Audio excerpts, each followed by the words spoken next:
Another tragic death is highlighting the critical staffing shortages inside Canada's hospitals. The family of a Cape Breton woman says she died less than 1 hour after returning home from an overcrowded emergency room. 67-year-old Charlene Snow had been waiting for more than 7 hours to see a doctor. Her family says her death may have been preventable and is a result of the province's failing healthcare system. Katherine Snow is Charlene Snow's daughter-in-law. Katherine, before we get started, I just want to tell you how sorry I am for your loss, and thank you for talking to us on what has to be a difficult time for you and your family. Thank you so much. It is, but it's an important thing to do, and so we're up for it. Okay, well let's walk through some of the details. I mean, can you give us a sense of what those last hours of Charlene's time in the emergency room looked like? What was your family hearing from her? So we communicated with Charlene via text for a good portion of the day, just checking in. Did she need something to eat? Would she like some company? She did say that there wasn't a free chair, even if we wanted to go in and keep her company, and that she said there were a lot of sick kids. It's the time of year, and she loved kids, so she was always concerned. She was concerned about those kids in the waiting room, and that was kind of it. She just texted us with updates throughout the day. Did you get in yet? Did you see anybody? We just kept in touch because we knew she wasn't feeling well. Right, so the emergency room was so full that no one could be there with her, even if they wanted to, and that's why it took so long. So as I understand it, she had pain in her jaw and flu-like symptoms, and that's why she went there. Just can you walk us through sort of the medical story of what was wrong with her and what happened? Sure. So she hadn't been feeling well for quite some time, and she was working on, getting to the bottom of it, but had no diagnosis of any health issue at that point. She rallied Christmas Eve, turkey dinner, all the trimmings, all the presents, and then she kind of went to bed after that, and she never really got up. She was really, really ill, and she finally kind of mustered up the strength on the 30th because she knew she had to be seen, and she got dropped off at the ER by her grandson, and she was triaged, and then she waited about seven and a half hours around there. And then she told us that she was too uncomfortable. She wanted to come home, and she spoke to the staff, just to get a ballpark of when in all likelihood she might see a physician. And it was the next morning would have been when she would have been able to see someone. So this was 7:30, 8 o'clock in the evening. So she said, you know what, I'm going to go home and rest, and I'll try the urgent care the urgent care clinic in the morning. She didn't make it to the next morning. So her heart stopped within about an hour of coming home, right? It was a buildup of fluid on her heart. Is that what it was? It was. Yep. She died on the couch at home.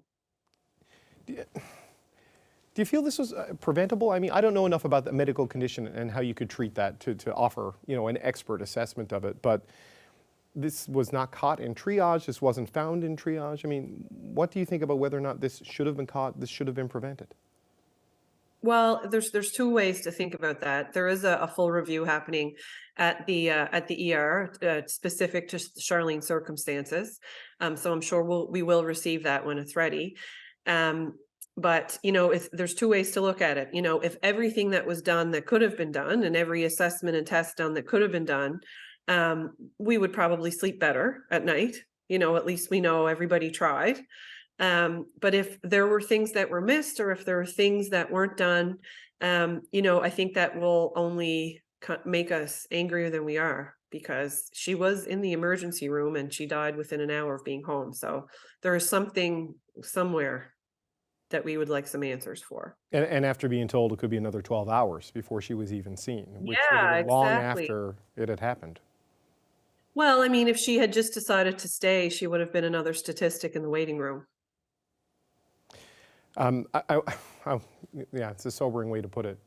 I want to ask you about the Premier and his response, but before we do that, in the interest of disclosure, not in any way to impeach your credibility in what's happened, you ran for the Nova Scotia Liberals in the past, correct? But you're involved with, yes, but you're not politically active right now. And I just wanted to put that out there because I'm going to ask you about what the Premier said, and he is a progressive conservative in Nova Scotia. He's offered his condolences, he's relayed his condolences to you for what happened. He's tried to reassure the public that the province is working on improving patient care, and the health minister has said there would be a formal investigation and review, as you acknowledged. Are you satisfied with that response at this point from the political leaders in Nova Scotia?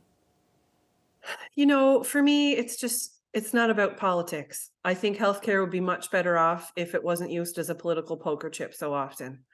I think, you know, when it comes to healthcare, I think it should be between the top level of bureaucracy, you know, as we say in Cape Breton, that are paid the big bucks to make sure that things run smoothly, and a clear line of communication with the frontline workers as to what they need.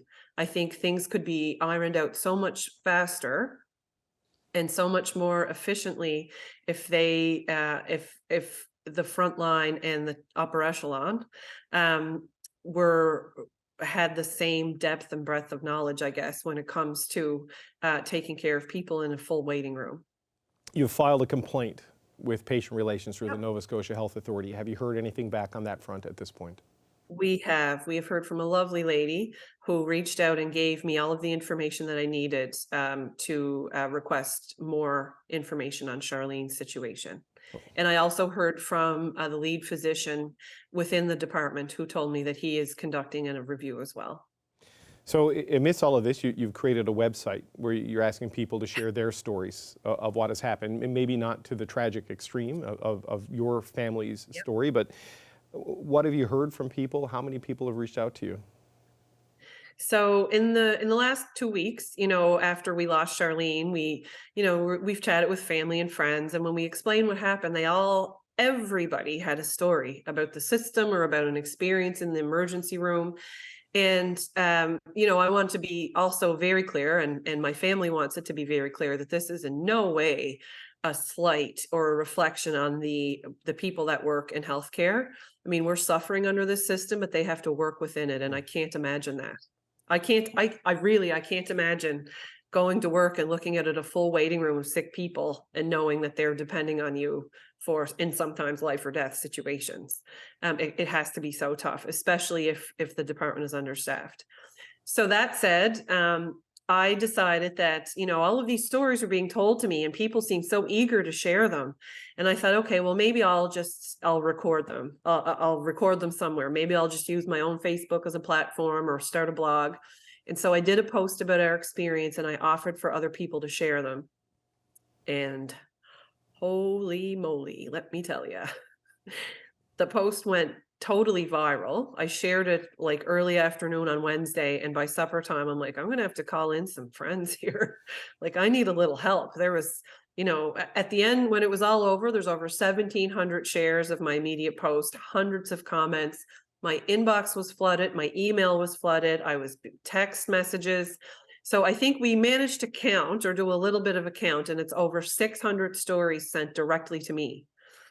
And so I realized very quickly that this is way bigger than us, way bigger than Charlene. This speaks to a much bigger issue, and that is, you know, the loss or the lack of humanity in all of this healthcare discussion. I wonder if I can get you to share one more story, if it's possible. You mentioned that Charlene rallied on Christmas Eve and she got the turkey dinner going for Christmas and had the presents. Yeah. What was she like? What do you want people to know about Charlene Snow? Charlene was our glue. She was the glue of our family. She was absolutely hilarious. Though she had the best wit. You know, her husband Freddie was on the receiving end of some really good zingers a lot of the time. She kept her family in line, but the word no was never uttered to her grandchildren ever.